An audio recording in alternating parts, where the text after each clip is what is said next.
Leemos la palabra del Señor en el Evangelio según San Mateo, capítulo 16, versos 13 al 20. Dice así la palabra del Señor. Y viniendo Jesús a la región de Cesarea de Filipo, preguntó a sus discípulos diciendo: ¿quién dicen los hombres que es el Hijo del Hombre? Ellos dijeron: unos Juan el Bautista, otros Elías, y otros Jeremías, o alguno de los profetas. Él les dijo: ¿y vosotros, quién decís que soy yo? Respondiendo Simón Pedro dijo: tú eres el Cristo, el Hijo del Dios viviente. Entonces le respondió Jesús: bienaventurado eres Simón, hijo de Jonás, porque no te lo reveló carne ni sangre, sino mi Padre que está en los cielos. Y yo también te digo que tú eres Pedro, y sobre esta roca edificaré mi iglesia, y las puertas del Hades no prevalecerán contra ella. Y a ti te daré las llaves del reino de los cielos, y todo lo que atares en la tierra será atado en los cielos, y todo lo que desatares en la tierra será desatado en los cielos. Entonces mandó a sus discípulos que a nadie dijesen que él era Jesús el Cristo.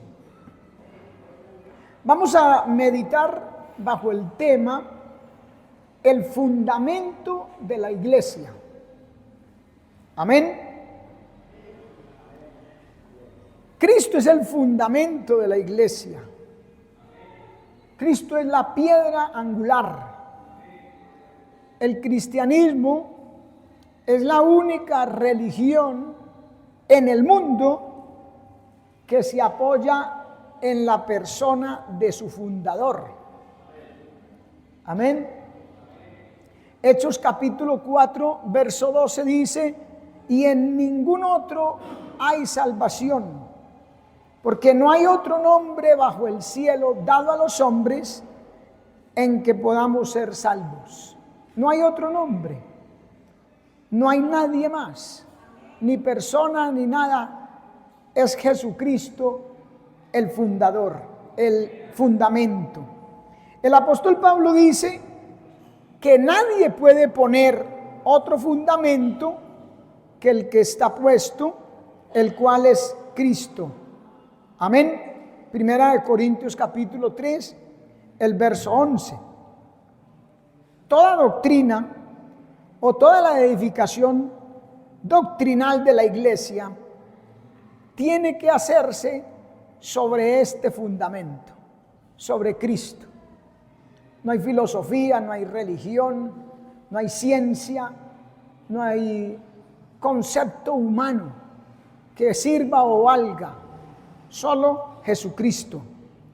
Efesios capítulo 2, verso 20 dice: edificados sobre el fundamento de los apóstoles y profetas, siendo la principal piedra del ángulo Jesucristo mismo. Amén. Está en todas las escrituras. Él es el fundamento. Él es el Salvador del mundo. Él fue quien murió en la cruz. Amén. En Primera de Corintios, en el capítulo 1, el apóstol Pablo dice que predicamos a Jesucristo y a este crucificado. Amén. Los apóstoles, según este pasaje, edificados sobre el fundamento de los apóstoles y profetas, siendo la principal piedra del ángulo Jesucristo mismo. Aquí los apóstoles son los testigos insustituibles del Cristo muerto y resucitado. Ellos lo vieron, caminaron con él, murió y resucitó, y ellos fueron testigos presenciales.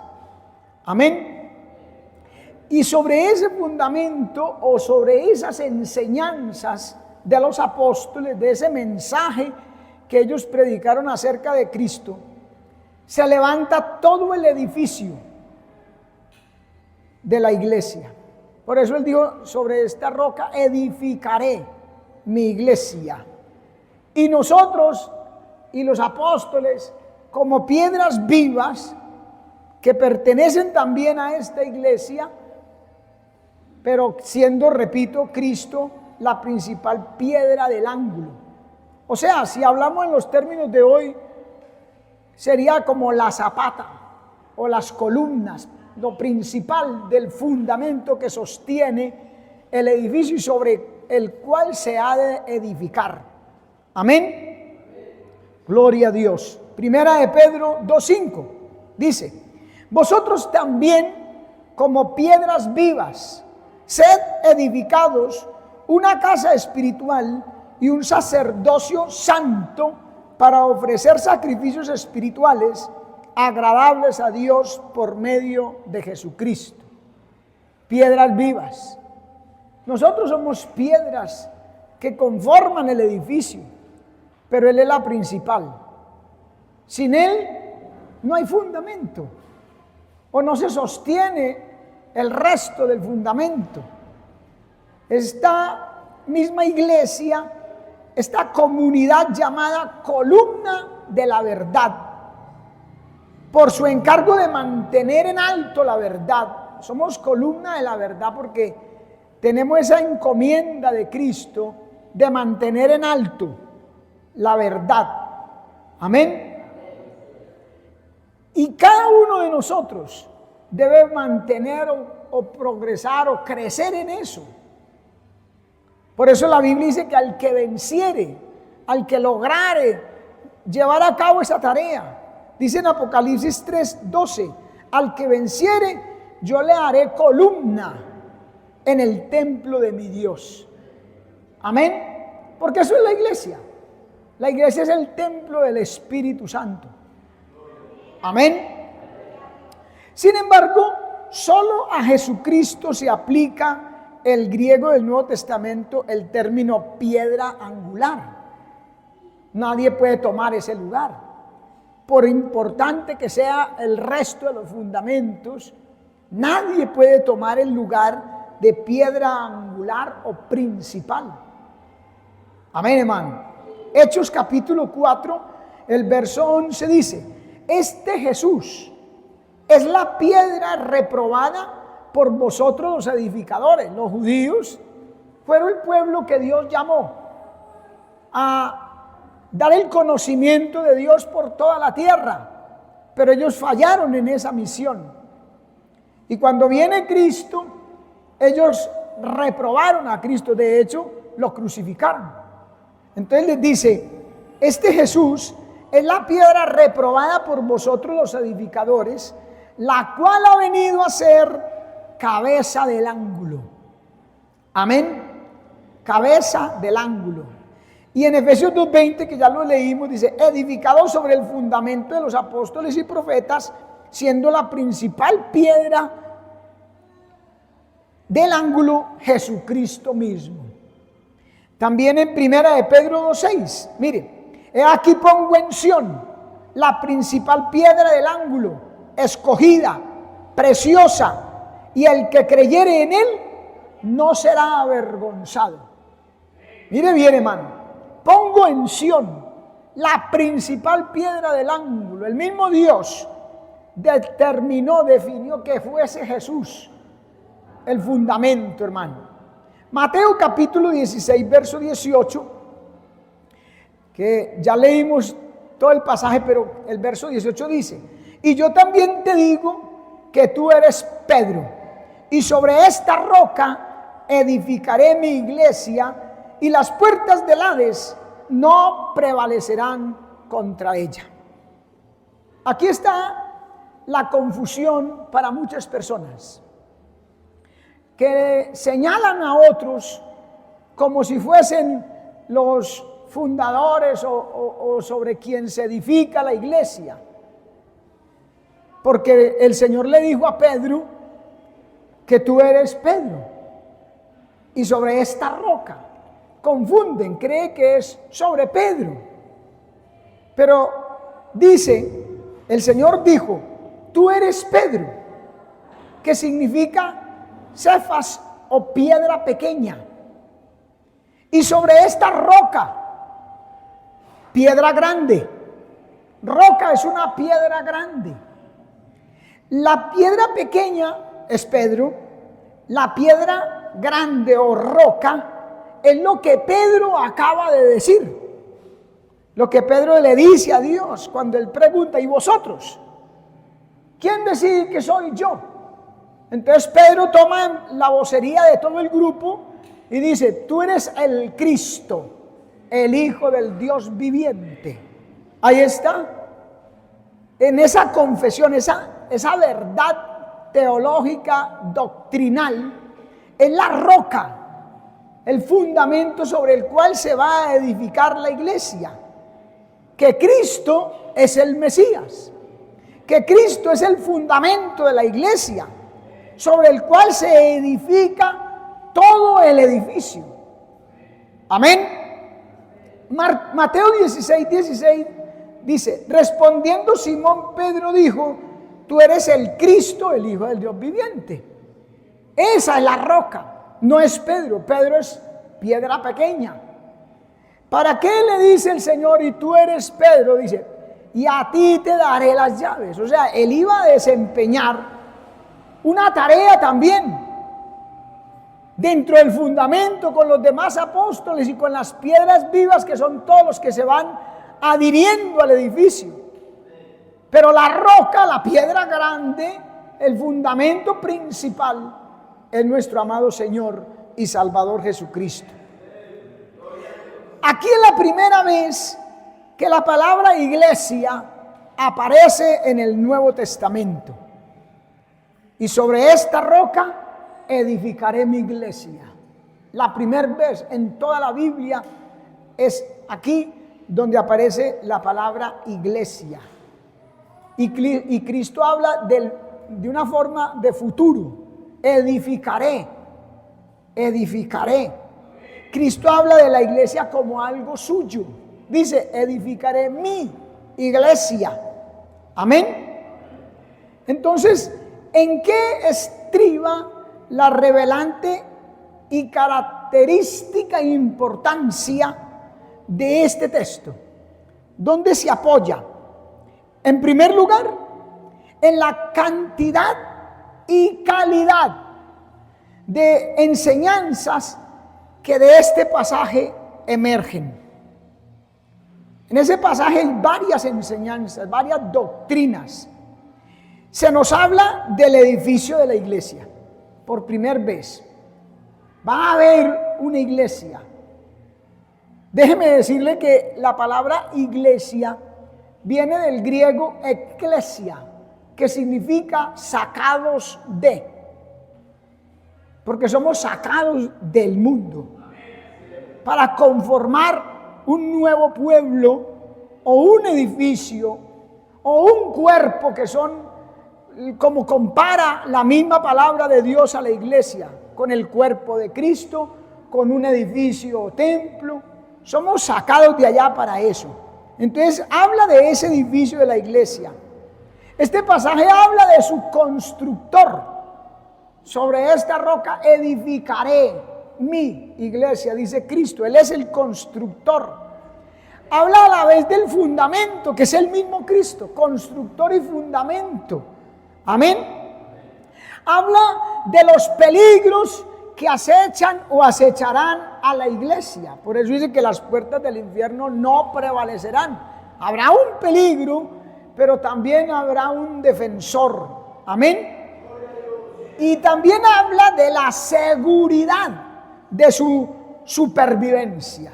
No prevalecerán, o sea, va a venir ataques, van a venir situaciones difíciles, peligros, pero la iglesia va a salir adelante, avante, victoriosa.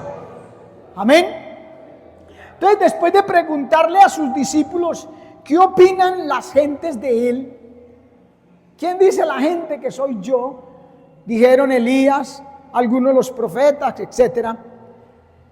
Entonces, porque habían rumores, tanto que usted ve que allá en el Evangelio según San Juan le mandaron a preguntar a Juan el Bautista: ¿quién eres tú?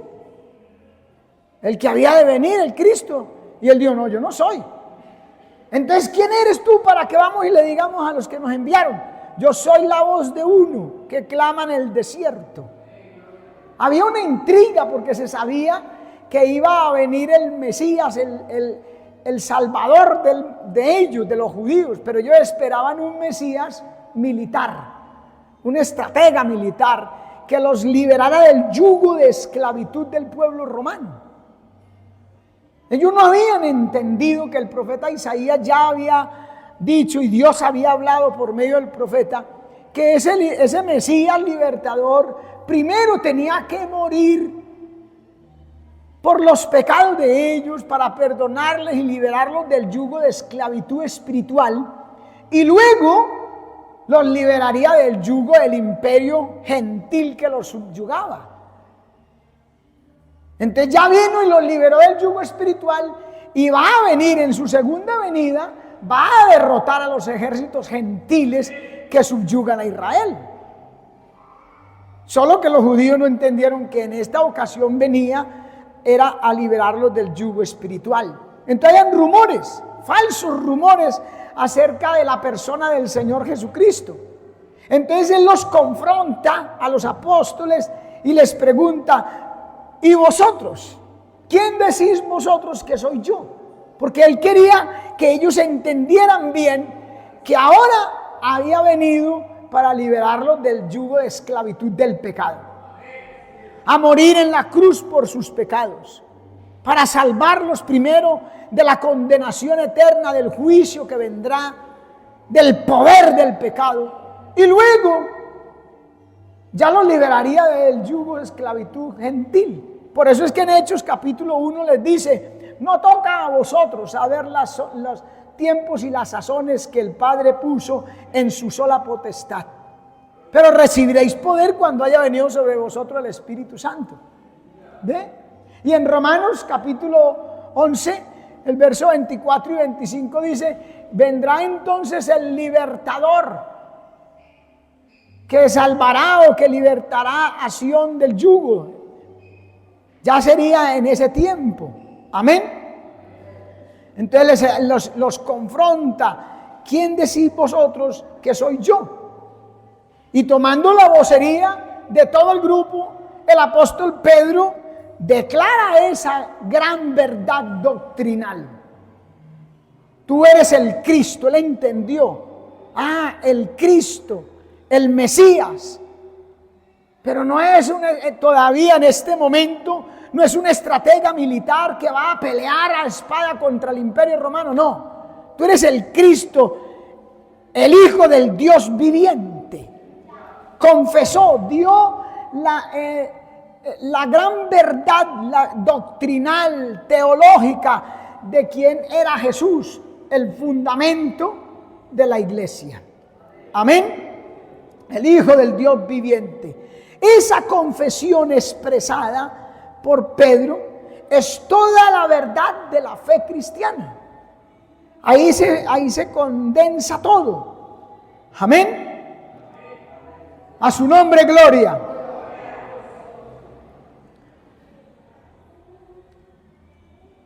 Juan capítulo 20, verso 31,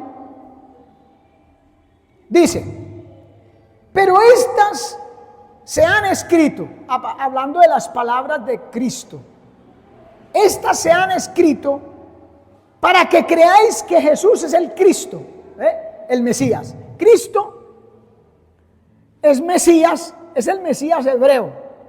O sea, para los hebreos es Mesías, porque es una palabra hebrea.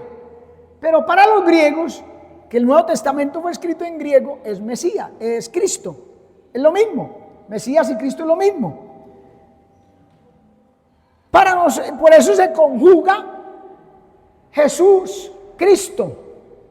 Jesús Salvador. O sea, el Cristo, el prometido. Amén.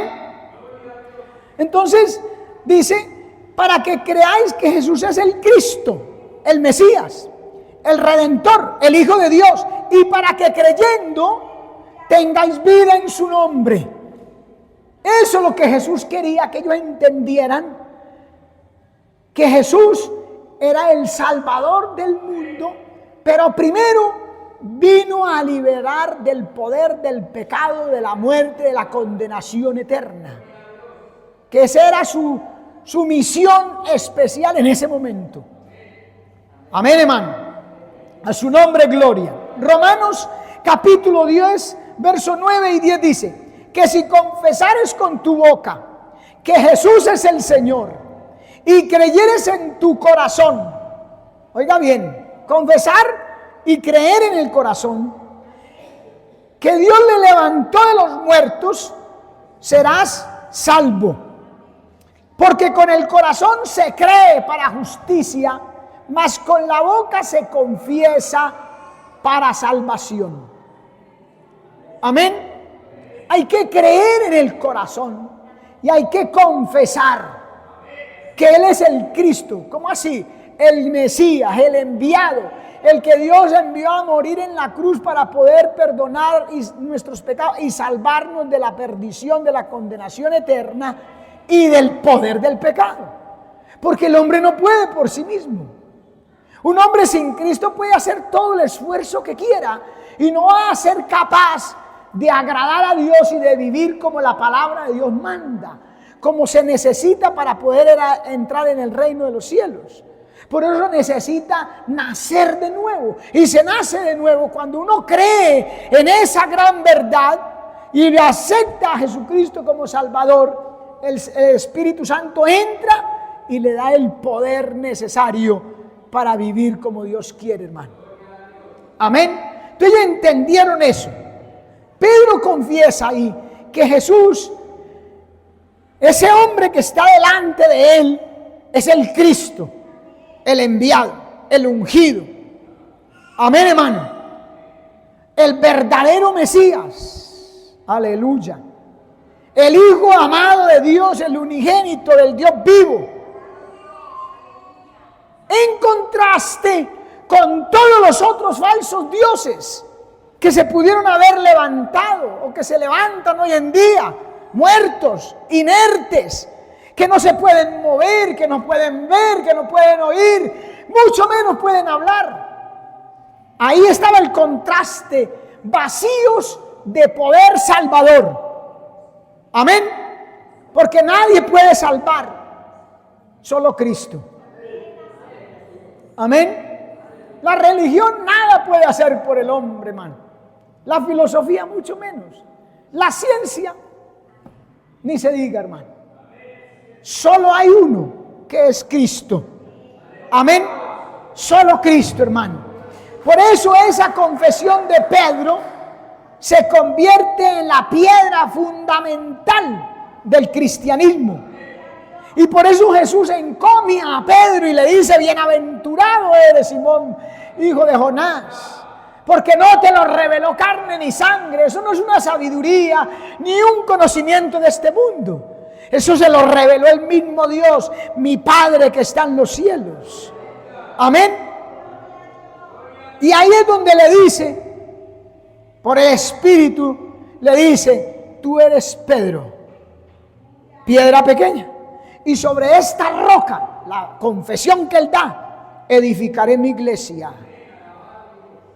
Amén. No dice: sobre ti edificaré mi iglesia, sino sobre lo que tú dijiste, sobre esa gran verdad, sobre esta roca. La iglesia no puede estar fundamentada en un hombre, hermano. Si vamos a la comparación del edificio, se derrumba. Si vamos a la comparación con el cuerpo, se muere. Si vamos a comparación con la novia, traiciona a Cristo, así como Israel, que era la esposa de Jehová, lo traicionó muchas veces con los ídolos muertos. Amén. No, tiene que estar fundada sobre Cristo. Amén. A su nombre sea la gloria. Pedro, como tal, era una piedra, claro, piedra pequeña, Cefas. Era uno él pertenecía al resto del fundamento. Amén, hermano. Pero la Biblia sigue diciendo, inclusive de antes, que la roca era Cristo. Mire, en 1 Corintios capítulo 10, verso 4, porque la roca es Cristo, nos habla este pasaje del Antiguo Testamento. Y todos bebieron la misma bebida espiritual, porque bebían de la roca espiritual que los seguía, y la roca era Cristo. Amén, hermano. A su nombre gloria, hermano. La única roca objetiva o piedra angular de la iglesia es Jesucristo y solo Él. Eso hay que almacenarlo en nuestro disco duro, hermano. Guardarlo ahí, solo Él. Repito, aunque Pedro también era parte del cimiento, irrelevante, era importante, pertenecía al fundamento de la iglesia con los demás apóstoles y inclusive con los profetas que sin saber profetizaban de los acontecimientos futuros. Por eso dice Efesios 2:20, edificado sobre el fundamento de los apóstoles y profetas. Claro, pertenecía ahí, pero Cristo es la piedra principal. Y mire que la Biblia describe a Pedro como porque según la palabra, habían dentro del grupo de los apóstoles, que todos pertenecían al fundamento, pero habían 3 que eran como columnas principales. Mire, en Gálatas 2:9 dice, y reconociendo la gracia que me había sido dada, Jacob, Cefas, que es Pedro, y Juan, que eran considerados como columnas, nos dieron a mí y a Bernabé la diestra en señal de compañerismo, para que nosotros fuésemos a los gentiles y ellos a la circuncisión, o sea, a los judíos, reconocidos como columnas. Amén. Vamos a un ejemplo bien común. Vamos a hablar de este edificio. Cada columna de esas tiene allá en la raíz una zapata que debe tener una estructura determinada para que pueda sostener todo el edificio. Bueno, digamos que esa es la piedra angular, Cristo. Pero tiene estas columnas ya visibles encima de esa zapata. Vamos a decir que son los apóstoles, los profetas, en fin. Pero también este edificio está constituido de una cantidad de adobes que no los vemos por el revoque que tiene. Esos adobes podemos decir, porque dice la Biblia, vosotros también como piedras vivas, sino que en ese tiempo no existía el adobe, sino la piedra.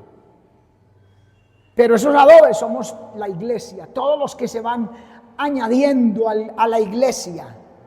Amén, hermano. A su nombre sea la gloria.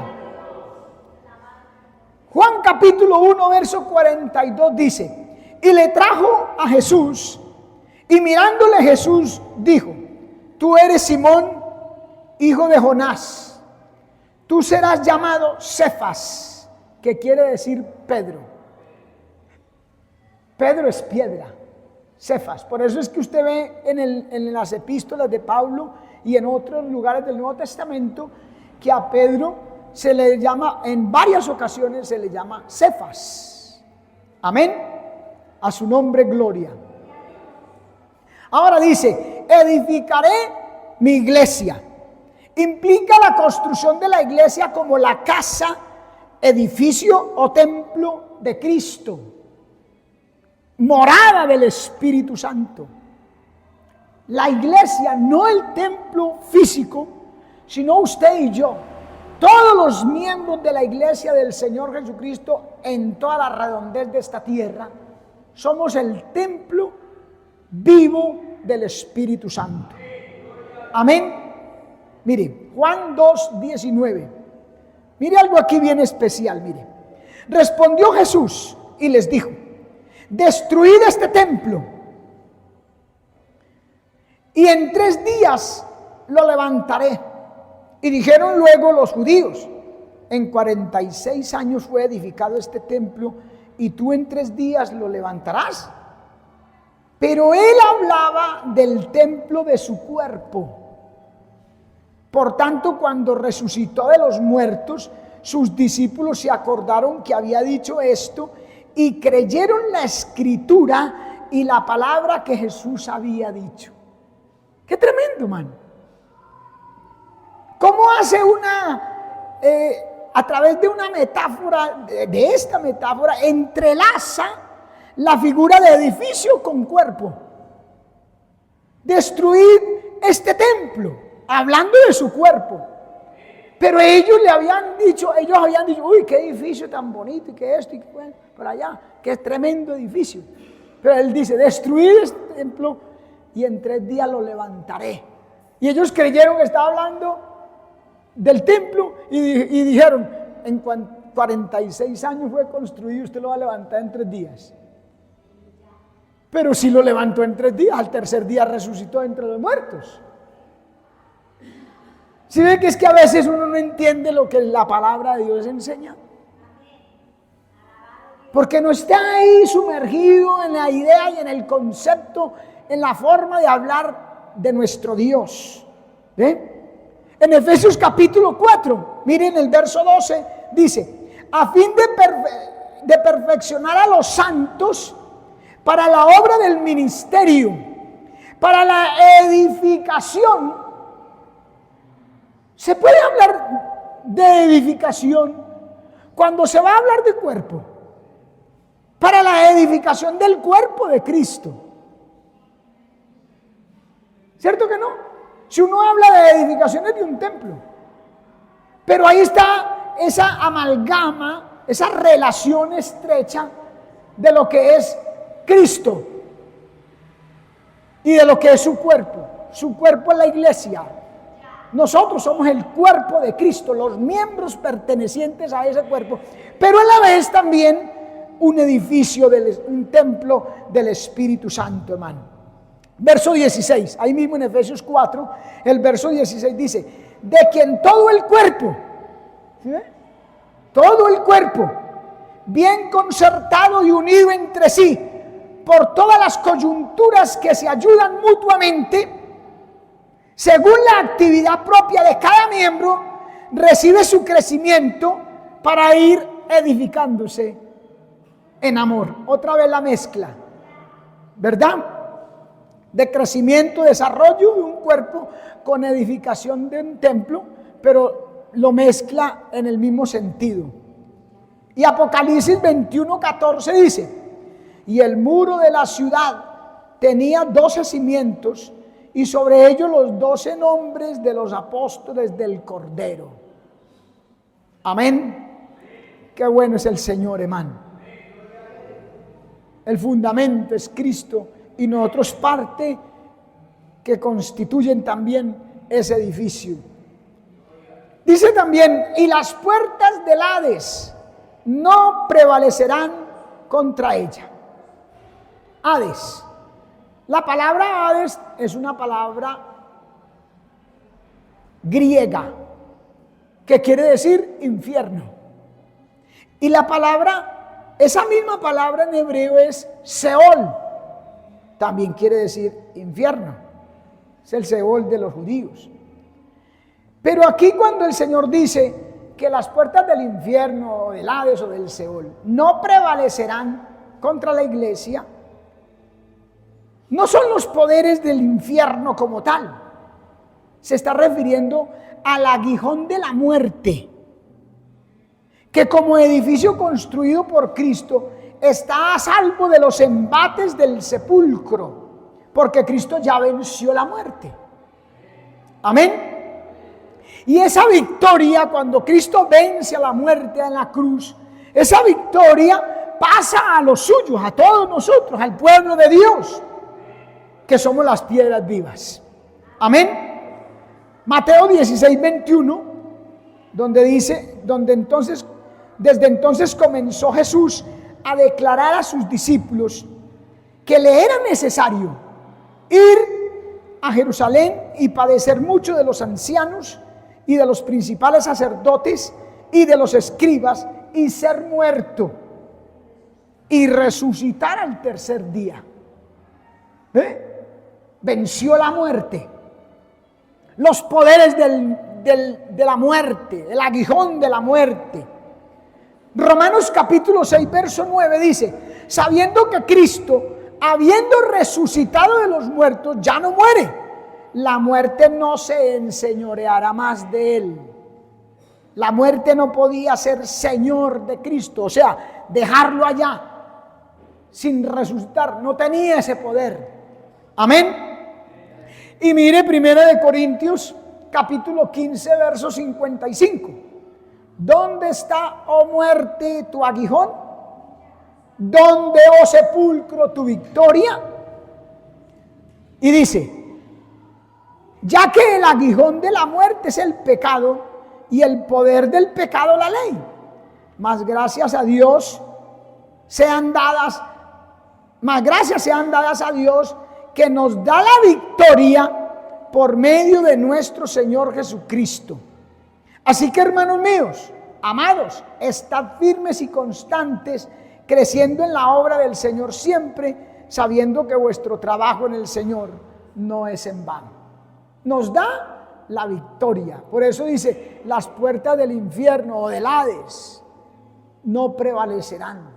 La iglesia saldrá victoriosa en Cristo Jesús. Amén. La iglesia, el edificio construido por Cristo sobre la roca, ninguna tempestad, ningún vendaval o inundación podrá echarla a tierra. Está dada la victoria, está confirmada la victoria, hermano. Vienen luchas, pruebas, claro, es que el Señor no nos exime de eso. Y es necesario que a través de muchas tribulaciones heredemos el reino de Dios. Cristo dijo, en el mundo tendréis aflicción, mas confiad, yo he vencido al mundo. Vienen, pero la victoria está asegurada para la iglesia del Señor Jesucristo, para aquel que confía en Cristo, hermano. Amén. Mire, Mateo 7, 24. Cualquiera pues que me oye estas palabras y las hace. Ahí está el secreto de la victoria. Cualquiera pues que me oye estas palabras y las hace, dice Cristo. La palabra de Dios, hermano. El tesoro más grande que Dios le ha dejado a la humanidad es su palabra, hermano. Por eso dice, no solo de pan vivirá el hombre, sino de toda palabra que sale de la boca de Dios. De eso vivirá el hombre, hermano. Y tendrá vida y vida en abundancia. Vida eterna, hermano. Por eso insisto y repito, Cristo dice, el que me oye estas palabras y las hace. Necesario, hermano. Por eso muchas veces, y no me cansaré con la ayuda del Señor de repetirlo, usted no puede permitir que nada ni nadie le robe usted venir al culto a escuchar la palabra de Dios. No sabemos qué manjar nos tenga ese día el Señor, hermano. Y a veces no venimos por cualquier cosa y nos perdemos lo que el Señor nos quería hablar y advertir o enseñar o en fin. Porque el que me oye estas palabras y las hace, le compararé a un hombre prudente que edificó su casa sobre la roca. Las verdades bíblicas, doctrinales, teológicas. Edificó su casa, su vida espiritual sobre la roca, hermano. Sobre Cristo. Sobre las palabras que Cristo nos habla. Dice, descendió lluvia, vinieron ríos, soplaron vientos y golpearon contra aquella casa. Golpearon fuertemente, hermano. Las tempestades de este mundo, la tentación, las pruebas, la tribulación, los problemas. Fuerte contra aquel que oye la palabra y la hace. Y dice, pero no cayó. Aleluya. Porque estaba fundado sobre la roca. No sobre la piedra. No sobre la creencia de un hombre o de una mujer en esta tierra. No sobre una filosofía o cuento cualquiera.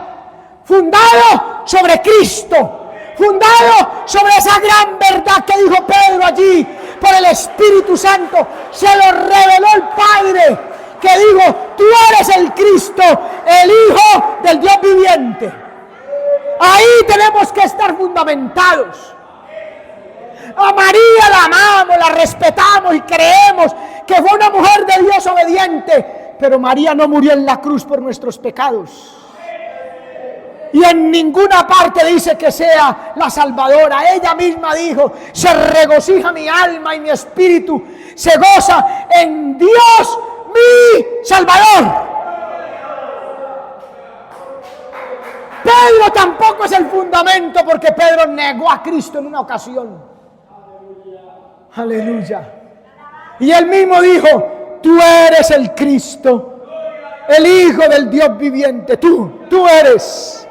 Lo confesó, lo creyó en el corazón y lo confesó. Aleluya. No cayó, no cae, hermano. Allá en 2 de Pedro capítulo 1 en el verso 8 dice: porque haciendo estas cosas no caeréis jamás. Ahí hay que estar fundamentado en la palabra, hermano. Usted no puede perder el contacto con la palabra. Óigame, nunca. En la casa de Dios escucha la exposición, como dice ahí en el Salmo: la exposición de tu palabra alumbra, hace entender. Pero cuando no hay culto, usted tiene que en su casa ponerse en contacto con la palabra, la comida diaria, si quiere permanecer firme, no caer. Amén. Por eso en Lucas 6:48, el mismo pasaje le añade dos cositas. Miremos, Lucas 6:48 dice: semejante es al hombre que al edificar una casa cavó y ahondó y puso el fundamento sobre la roca. Y cuando vino una inundación y el río dio con ímpetu contra aquella casa, pero no la pudo mover porque estaba fundada sobre la roca. Aleluya. Qué precioso el Señor, hermano. Qué preciosa es la palabra, hermano. Cavó y ahondó. Eso habla del esfuerzo. El que edificó sobre la arena la vio fácil. Puso ahí el fundamento ahí encimita, no cavó, no ahondó. Lo duro es profundizar, a buscar el cimiento firme y profundizar, cavar y ahondar, sacar tierra. Aquel llegó y edificó sobre la arenita, más fácil, claro, no, y vos no vas a poner a gastar plata, ojalá enterrada ahí y por encimita. Pero ¿qué dice? Vino el río y dio contra la casa y cayó y fue grande su ruina. Pero aquí dice, cavó y ahondó. Hay que ahondar en la palabra. Hay que sumergirse en la palabra. Hay que orar a Dios. Hay que clamar a Dios. Santiago dice: si alguno es escaso de sabiduría, pídala a Dios, el cual dará a cada uno abundantemente y sin reproche. Hay que cavar y ahondar. Hay que llegar al fondo, al kit del asunto. Señor, ¿esto qué? Enséñame, háblame, capacítame, muéstrame, revélame por tu palabra. Dios puede hablar por sueños, sí. Dios puede hablar por visiones. Dios puede hablar por las circunstancias. Dios puede hablar en profecía y de muchas maneras. Pero tenemos la palabra profética más segura. Los otros medios pueden fallar o venir mezclados de algo. Por eso usted no puede confiar o poner su confianza al 100% en un sueño, una revelación, cualquier otra cosa de esas. No. Puede poner su confianza al 100% en la palabra. A su nombre, gloria, hermano. y a ti te daré las llaves del reino de los cielos. Le dijo Jesús a Pedro, ¿sí no? Yo te digo que tú eres Pedro, y a ti te daré las llaves del reino de los cielos. Jesús no le dijo, y a ti te daré las llaves de la iglesia. No dijo de la iglesia, hermano.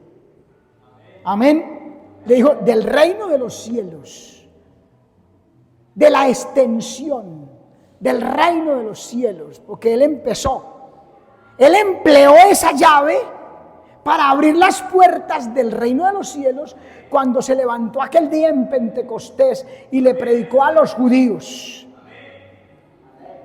Un sermón donde 3,000 personas se arrepintieron y se convirtieron. Hechos capítulo 2. Y también habló a los gentiles en la casa de Cornelio. Usó la llave y abrió la puerta. Hechos capítulo 10. A ti te daré las llaves. Una metáfora también muy común dentro del pueblo judío. Ellos tenían esa metáfora para muchas cosas. Por ejemplo, las llaves del conocimiento. Por eso dice en Lucas 24:32, y se decían el uno al otro, no ardía nuestro corazón en nosotros mientras nos hablaba en el camino y cuando nos abría las escrituras. Una puerta se abre con las llaves, nos abría las escrituras.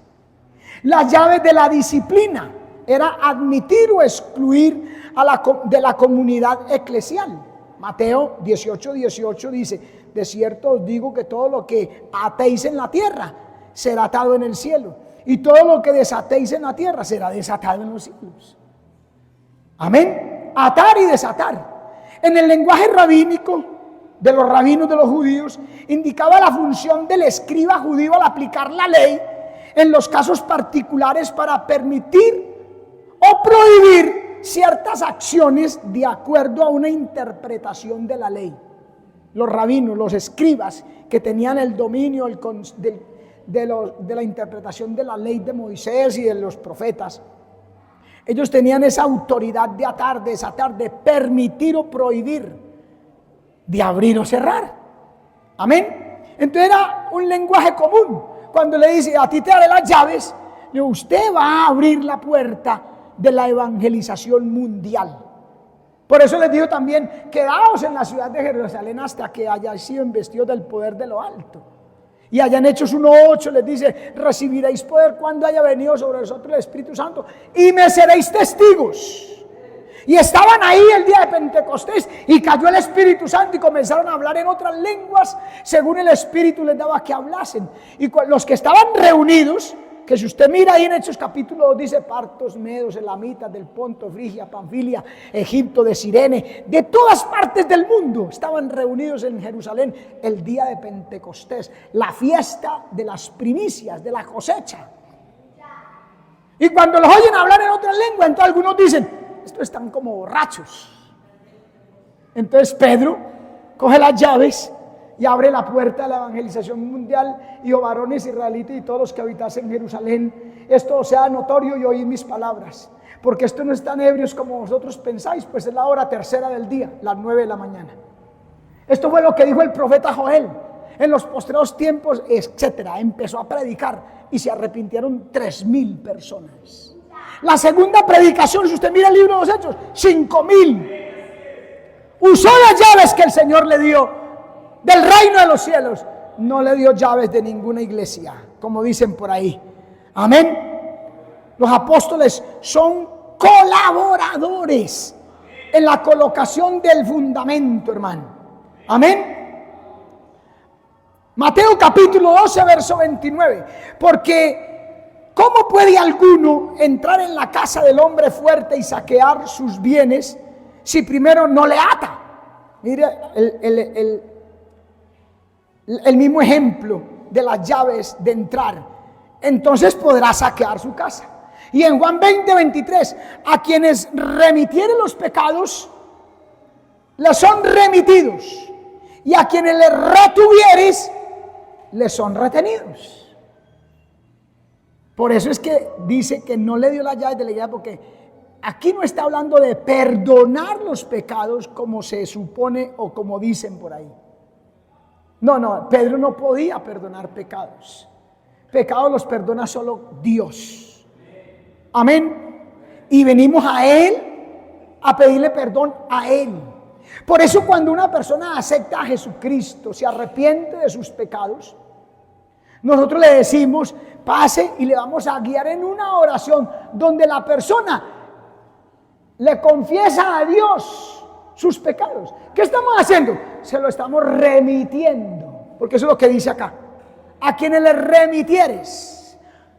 Amén. Como cuando usted manda una carta. Señor fulano de tal, y le pone todos los datos. Y por el verso, ¿qué coloca usted? El remitente. Remite. Eso es lo que hacemos o podemos hacer los humanos, los colaboradores para la edificación de la iglesia.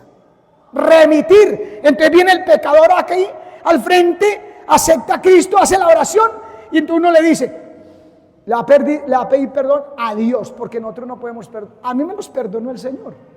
A nosotros no nos ha perdonado el Señor. Entonces le remitimos. Aleluya.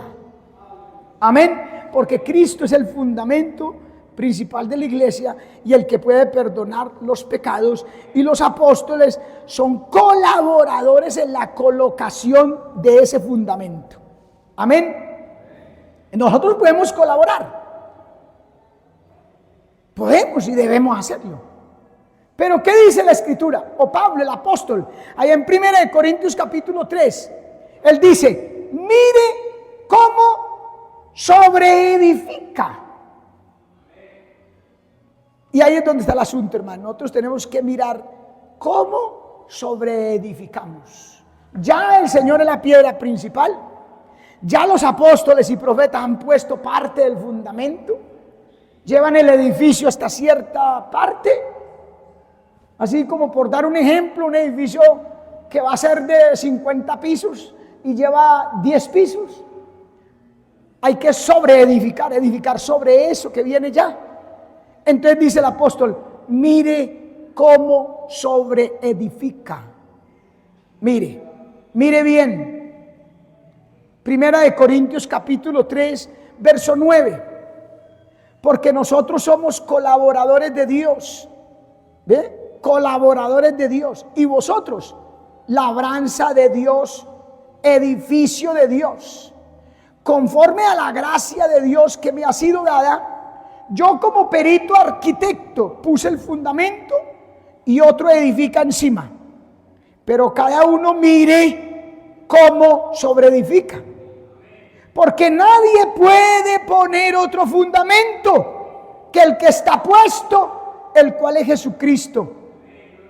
Y si sobre este fundamento alguno edificare oro, plata, piedras preciosas, madera, heno, hojarasca, la obra de cada uno se hará manifiesta, porque el día la declarará. Pues por el fuego será revelada, y la obra de cada uno cual sea, el fuego la probará. Oiga bien, si permaneciere la obra de alguno que sobreedificó, recibirá recompensa. Si la obra de alguno se quemare, sufrirá pérdida. Si bien él mismo será salvo, porque no se está hablando del pecado, sino de la obra que hicimos, de cómo sobreedificamos, cómo trabajamos para el Señor. Será salvo, aunque así como por fuego, arrastras, lo empujaron, como cuando usted está estudiando. ¿Sobre cuánto califican hoy en día? ¿Sobre 5 o sobre 10? Sobre 5. Entonces usted se pierde con 2,9 para abajo.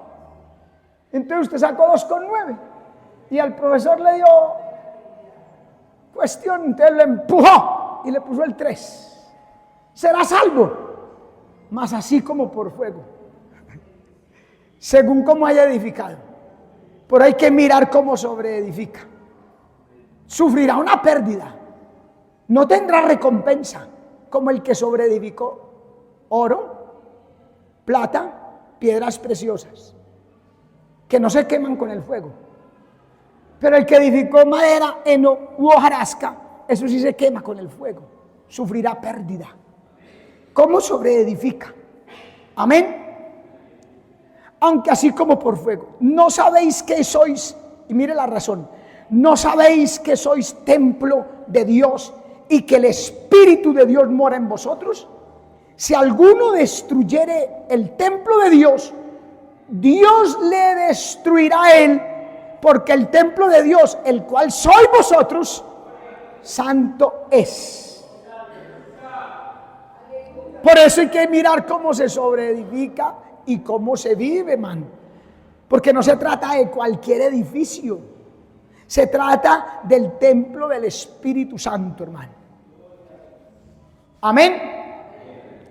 Y si sobre este fundamento alguno edificare, si sobre este fundamento alguno edificare, sobre Cristo, no sobre Pedro, no sobre ningún hombre, ningún santo. Recuerda el eunuco en Hechos capítulo 8. Miremos el versículo 34. Hechos 8, 34. Mire, dice la palabra: respondiendo el eunuco dijo a Felipe: te ruego que me digas de quién habla, de quién dice el profeta esto. ¿De quién dice el profeta? ¿De sí mismo o de algún otro? ¿Usted qué dice? ¿De quién habla el profeta? ¿De quién habla el profeta, hermano? En el texto, Hechos capítulo 8, nosotros sabemos que estaba Pedro, Felipe, los apóstoles allá en Samaria. Felipe había ido a predicar a Samaria y eso fue una respuesta tremenda, un avivamiento espiritual. Llegaron los apóstoles y empezaron a predicar y a poner las manos sobre los creyentes y recibían el Espíritu Santo y todo. Entonces el Espíritu Santo le dice a Felipe: vaya al camino desierto que es de Jerusalén a Gaza. Lo mandó por allá y él se fue obediente. Dejó las multitudes y se fue a predicarle a un solo hombre, al eunuco, funcionario de Cadán, reina de los etíopes. Y allá llegó y se acercó y vio un carro y el Espíritu le dijo: júntate al carro. Y él se juntó y se dio cuenta que este eunuco que venía de Jerusalén, venía de buscar a Dios, de adorar a Dios en el día de Pentecostés o en la Pascua, no sé, venía de adorar a Dios de Jerusalén, iba ya camino hacia sus tierras. Y le dice: júntate al carro, y vio que leía en el profeta Isaías: como cordero fue llevado al matadero, y como oveja de sus trasquiladores, enmudeció y no abrió su boca. Mas el herido fue por nuestras rebeliones, molido por nuestros pecados, el castigo de nuestra paz fue sobre él, y por su llaga fuimos nosotros curados. Entonces Felipe ve que lee la palabra y le dice: pero ¿entiendes lo que lees? Eso es lo importante, man. No leer por leer, para que diga: hoy yo me he leído la Biblia tantas veces, yo me la he leído muchas veces. No, hay que leer para entender. Amén. Por medio de la renovación de vuestro entendimiento, dice Pablo en Romanos 2:12, y no os conforméis a este siglo, sino transformaos por medio de la renovación de vuestro entendimiento, para que comprobéis cuál sea la buena voluntad de Dios, agradable y perfecta. Hay que entender. Entonces Felipe le dice: pero ¿entiendes lo que lees? Y el eunuco le dice: pero ¿cómo voy a entender si nadie me explica? Y dice la Biblia que se sentó en el carro con él y empezó desde esa escritura de Isaías y le pregunta al eunuco: ¿de quién habla el profeta? ¿De sí mismo o de otro? Ahora podemos responder: ¿de quién hablaba el profeta? Estaba leyendo el profeta Isaías. ¿De quién habla Isaías allí? De Cristo, porque dice: como cordero fue llevado al matadero. El profeta habla de Cristo. ¿Cuál es el fundamento que hay que poner? A Cristo. Ningún hombre, ninguna persona, ninguna filosofía, ninguna ciencia o religión. Cristo. ¿De quién habla el profeta? De Cristo. Hablamos de Cristo y de Cristo crucificado. Amén. A los judíos tropezaderos y a los gentiles locura, pero para nosotros Cristo poder, sabiduría de Dios. Amén. No hay otro fundamento. Ninguno puede poner otro fundamento que el que está puesto, el cual es Cristo Jesús, hermano. Porque no hay otro nombre debajo del cielo dado a los hombres en quien podamos ser salvos. A su nombre sea la gloria, hermano. Aleluya, bendito su nombre para siempre. Entonces él explicó, le dijo de quién hablaba el profeta: el Mesías, el Salvador del mundo, el Cristo, que vino, que murió y resucitó. Dice que desde esa escritura, Isaías capítulo 53, hermano, tuvo que haber pasado por Jeremías, por Ezequiel, por Daniel, Oseas, Habacuc, Miqueas. Pasó por todo ese camino extenso profético y llegó hasta los días de Jesús, y tuvo que haberle dicho: y ahora tiene que ser por el bautismo, y el bautismo es así, así, y si usted acepta a Cristo y se arrepiente y se bautiza, usted va a poder entrar al reino de los cielos. Y en esas pasaron por un lugar donde había muchas aguas, y el eunuco le dijo: bueno, Felipe, alto un momento, aquí hay mucha agua, ¿qué impide que yo sea bautizado? ¿Y qué le dijo Felipe? Si crees de todo corazón, bien puedes. Y él le dijo, oiga lo que le dijo: creo que Jesús es el Cristo.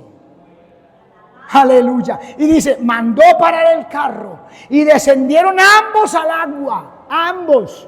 Porque el bautismo es por inmersión, sumergido en el agua, porque es símbolo de muerte.